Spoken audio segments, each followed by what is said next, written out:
Welcome to Drift to Sleep.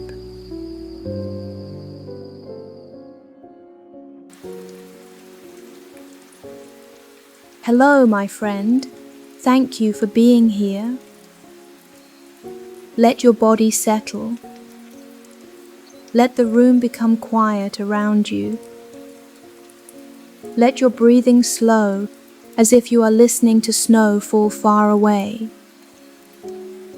There is nothing you need to hurry toward now, nothing you need to hold too tightly. The story you're about to hear is called Grandmother Frost and the First Green Song.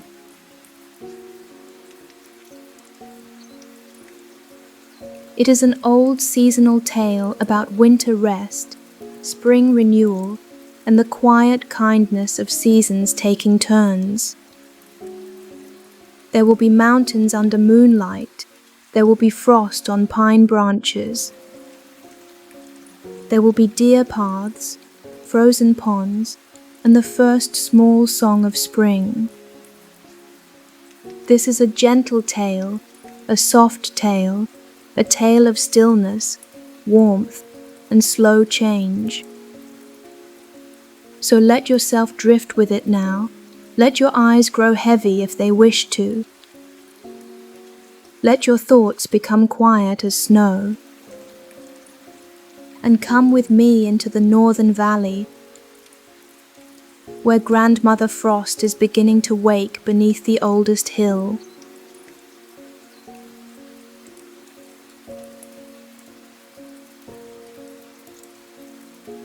Long before calendars hung on cottage walls, the people of the northern valleys understood the year by listening. They listened for geese in autumn. They listened for ice at the edges of streams. They listened for snow sliding from pine branches. They listened for the first bees inside willow blossoms, and high above their valleys, beneath the oldest hill, slept Grandmother Frost. She was older than roads, older than village bells, older than the names people gave to rivers. In summer, she slept deep under stone. The hill held her gently. Moss grew over the entrance to her chamber. Ferns nodded in warm rain. Foxgloves bloomed along the slope. Children picking berries nearby never knew that beneath their feet the keeper of winter was dreaming. Her dreams were slow and blue. She dreamed of quiet ponds, silver stars, and the clean hush that comes after snowfall. Then, every year, when the last autumn leaf let go, the hill would open, not loudly, not with thunder, with a sigh. A seam of pale light would appear between two stones. Frost would lace the grass, the wind would pause, and Grandmother Frost would wake. On the year of this story, she woke beneath a sky full of stars. She opened one eye, then the other. Her hair was white as milkweed silk, braided with icicles no longer than needles. Her skin was the blue-gray of winter dawn. Her cloak was made of soft snow, layered and stitched with threads of moonlight. She sat up slowly. The hill stretched around her. Roots shifted aside. Stones warmed under her hands.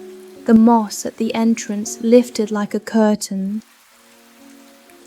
Grandmother Frost stepped out into the night. She breathed in. The air tasted of fallen leaves, distant smoke, and waiting. "Ah," she said, "time again." Beside the stone entrance leaned her walking staff. It was made from a birch branch, polished by centuries of use. At its top hung 3 small bells of ice. When she lifted it, the bells chimed, ting, ting, ting. Across the valley, the last crickets fell silent. Grandmother Frost smiled. "Sleep well, little singers. I will keep the world quiet for a while."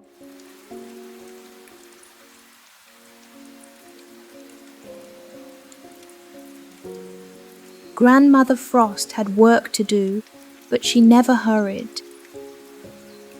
Winter, she believed, was not a thing to throw over the world. It was a thing to tuck in gently. First, she visited the ponds. She walked down from the hill with slow, careful steps. Wherever her staff touched the ground, frost bloomed in delicate white feathers. At the first pond, reeds stood brown and dry. The water reflected the stars. Grandmother Frost knelt at the edge. "Rest now," she whispered. She breathed across the surface. A thin sheet of ice formed, clear as glass. Beneath it, fish drifted slowly in the deep water. Frogs leapt in mud. The pond became still, but not empty. Stillness, Grandmother Frost knew, was not the same as nothing.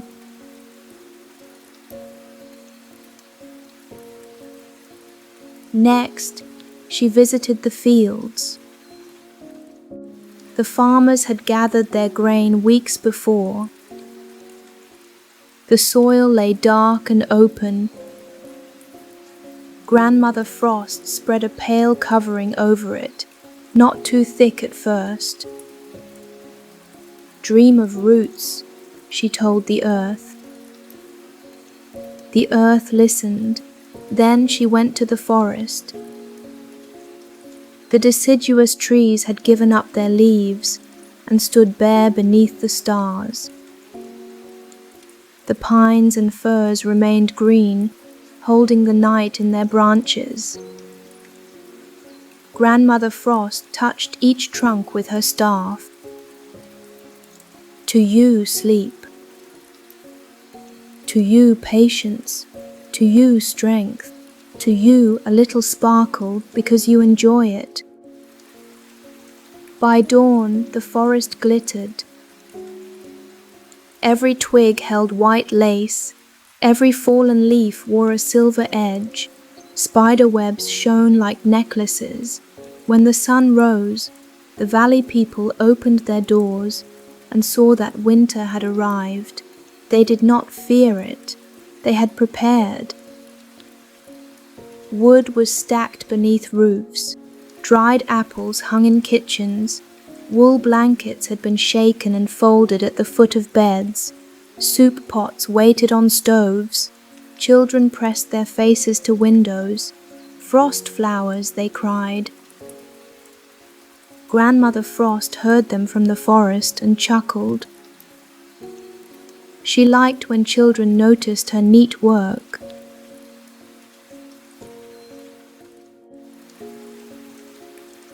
After the first frost, she began her winter rounds. Every evening, she walked through the valley and checked the resting places. She made sure the hedgehogs were snug beneath leaves. She made sure the roots were covered. She made sure the streams had openings where deer could drink. She made sure the moon had enough clear sky to shine through. Sometimes she stopped at cottage windows, not to enter, not to disturb, just to look. She liked seeing families gathered by fires. She liked the golden squares of window light on snow. She liked steam rising from bowls of stew. She liked the slow nodding of people becoming sleepy after warm meals. "Good," she would whisper, "rest is working."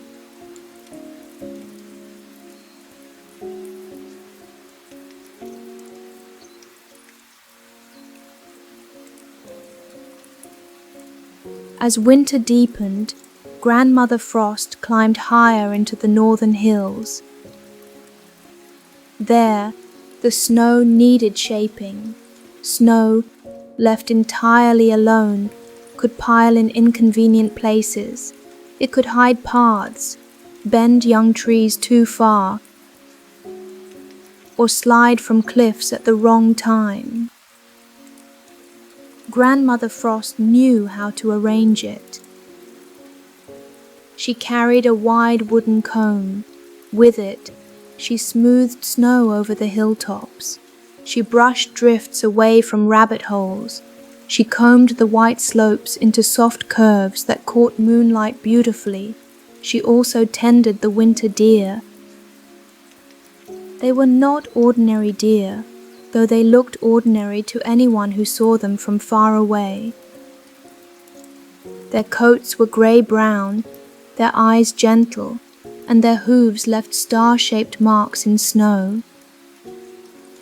Every winter, they came to Grandmother Frost. She led them to sheltered valleys, where dry grass still waited beneath the white. She showed them which streams were safe. She brushed snow from low pine branches so they could nibble the needles.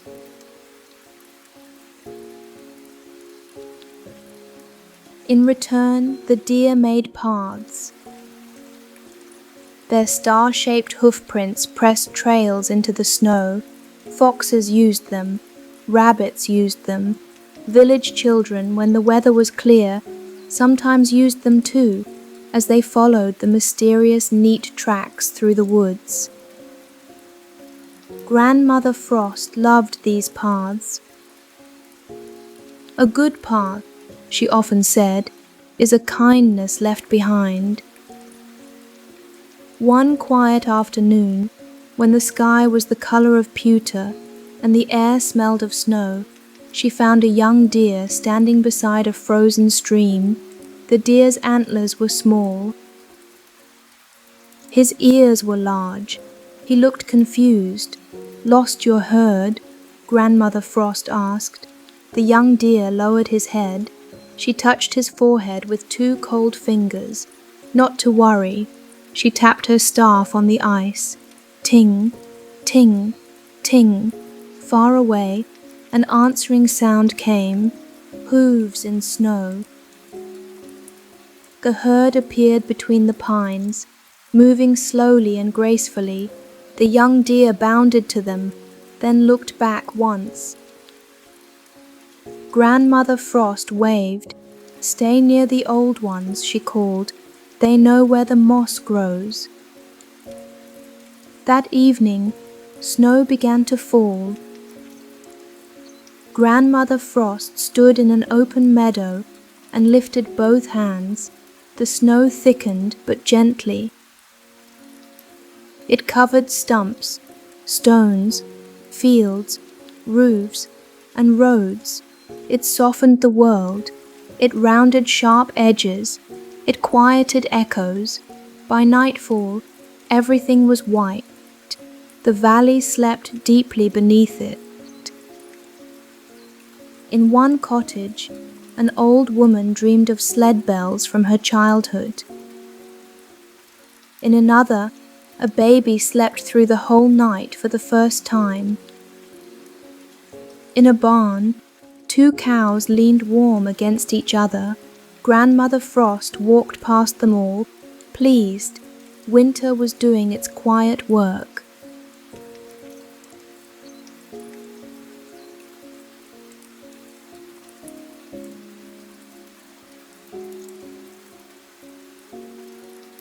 Weeks passed. The moon grew and thinned. Snow fell and settled. Ice formed and softened. Cottage fires burned low and bright. Grandmother Frost worked hard, but winter work had its own rhythm.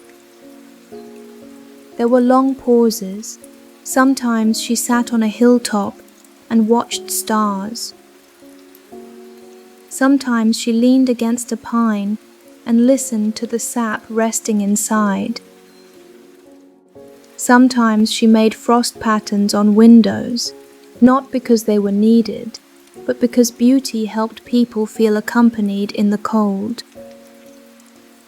One night, she painted a cottage window with ferns, feathers, and tiny spirals. Inside, a child woke before dawn, saw the frost picture, and gasped. Grandmother Frost, standing outside in the blue dark, smiled. But even keepers of winter grow tired. By the time the sun began rising earlier, Grandmother Frost felt the ache of a long season in her bones. Her cloak had gathered bits of twig, soot, and old leaves.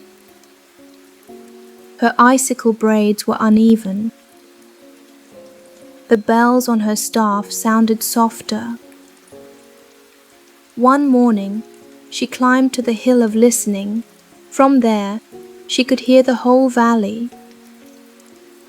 At first, she heard winter sounds, snow settling, ice creaking,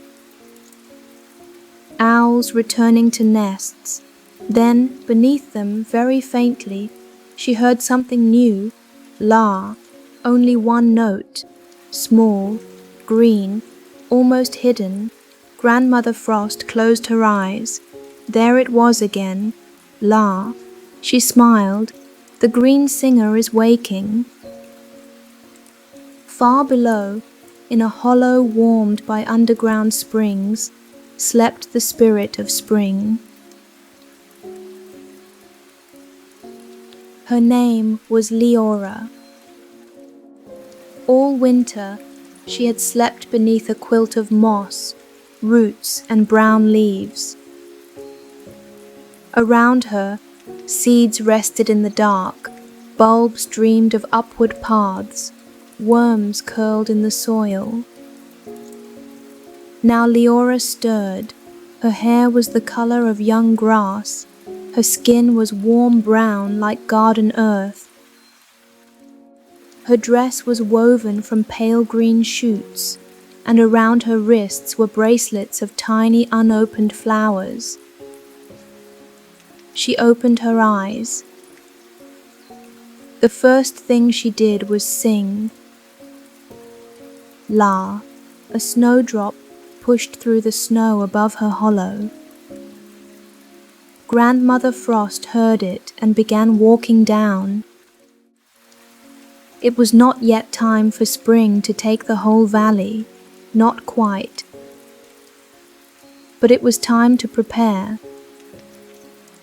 The two spirits met beside the spring hollow.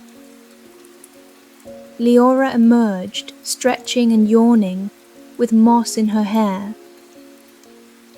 Grandmother Frost leaned on her staff. "You have leaves in your braid," she said. "You have soot on your cloak," Leora replied.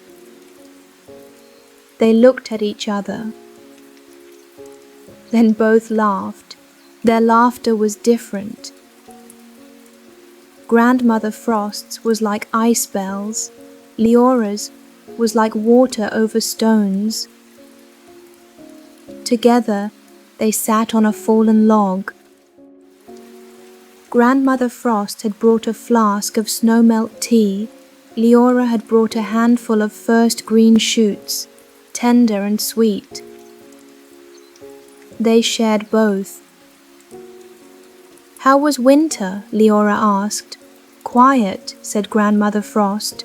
"Useful, beautiful in places, long in others." "Did the pond sleep well?" "Very. The seeds? Restless now." Leora smiled. "They always are near the end." Grandmother Frost looked across the valley. The snow still lay deep in shaded places. The ponds were still mostly frozen. The deer paths still shone under the trees, but the light had changed. It was thinner, warmer, more golden at the edges. "I will need a little help loosening the streams," Grandmother Frost said. "I will need help waking the roots gently," said Leora. "If I sing too loudly, everything tries to bloom at once. A messy habit." "I am working on it." So they agreed to walk together for one day. Winter and spring side by side.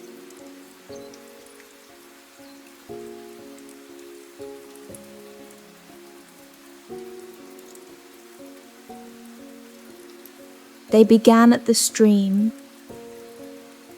Grandmother Frost tapped the ice with her staff, not to break it sharply, just to ask it to listen.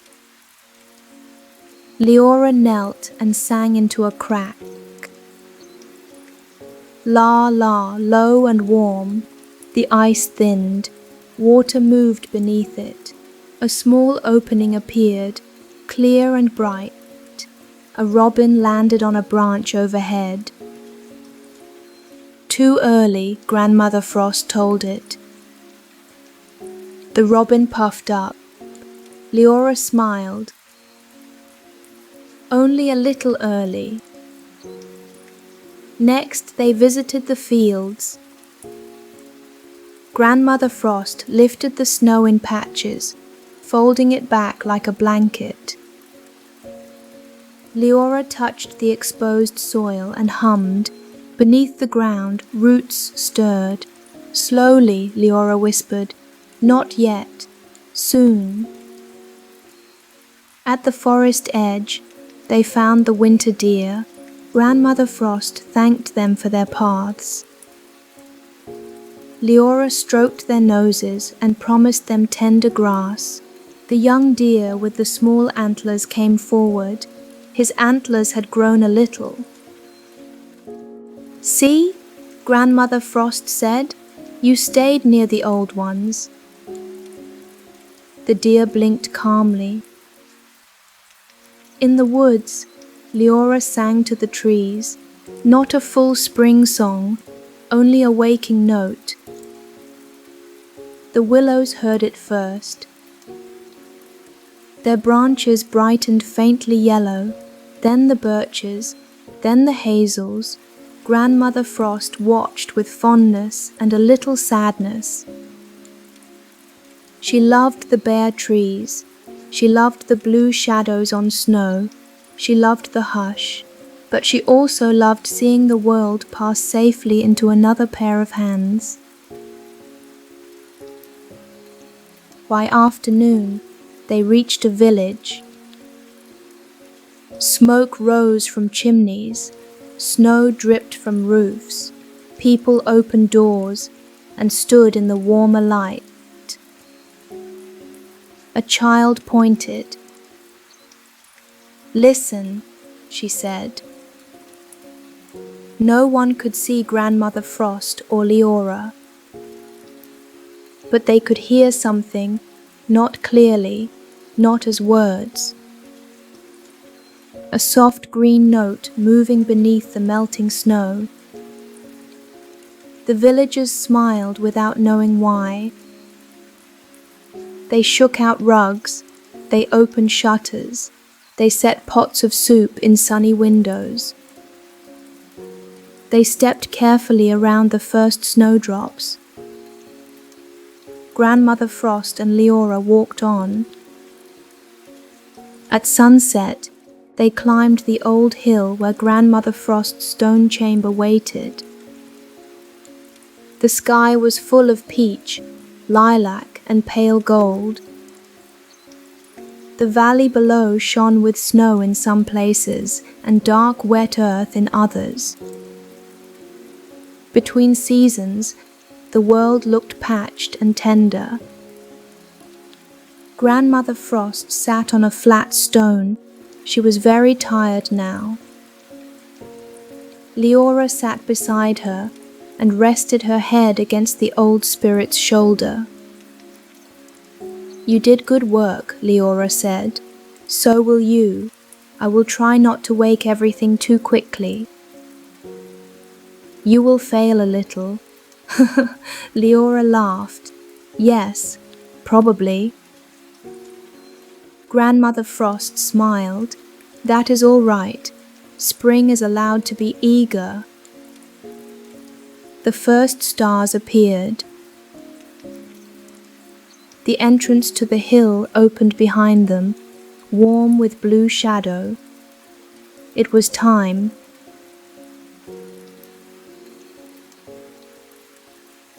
Leora helped Grandmother Frost stand. The old spirit removed her cloak of snow. It was no longer pure white.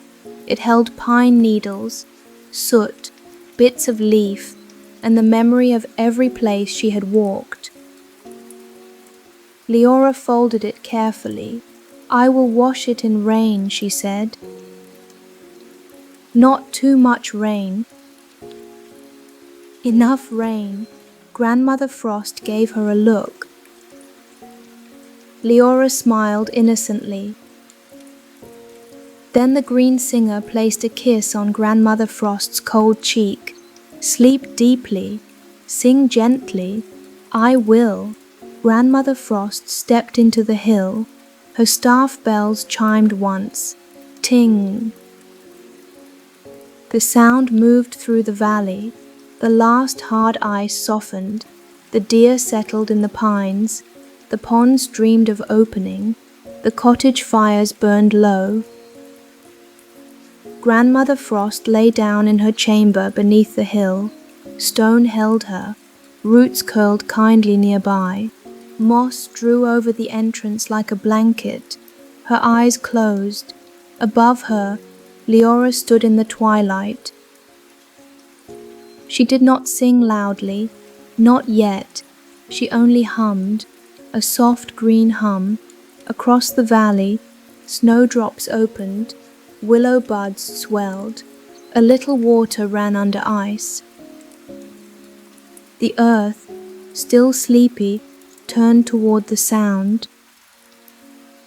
In the village, people pulled blankets over themselves and slept with windows cracked just enough to let in the scent of thawing soil. The year had turned gently. Winter had not been chased away.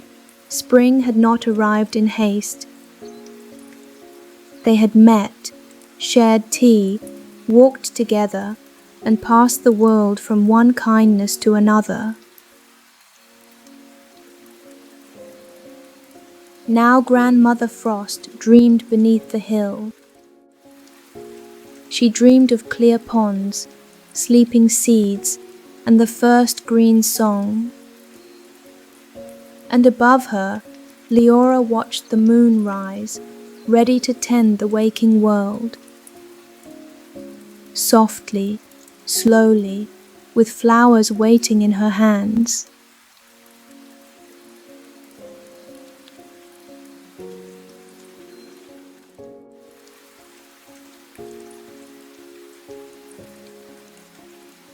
And now, our story has come to its quiet end. Grandmother Frost is sleeping beneath the hill. The green singer is watching over the valley. The snowdrops are opening softly in the moonlight, and the streams are beginning to remember their gentle song. You do not need to follow the seasons any farther tonight. Just rest here. Let the snow become in your thoughts. Let the first green song become quiet and low. Let your breathing move slowly, like a stream beneath melting ice. Thank you for listening to Drift to Sleep. I'm Adele Nguyen, and I'll be back soon with more cozy sleep stories and bedtime stories. For now, let your eyes stay closed, let your body rest, Let the night hold you gently while the world turns slowly toward morning. Sleep well. Good night.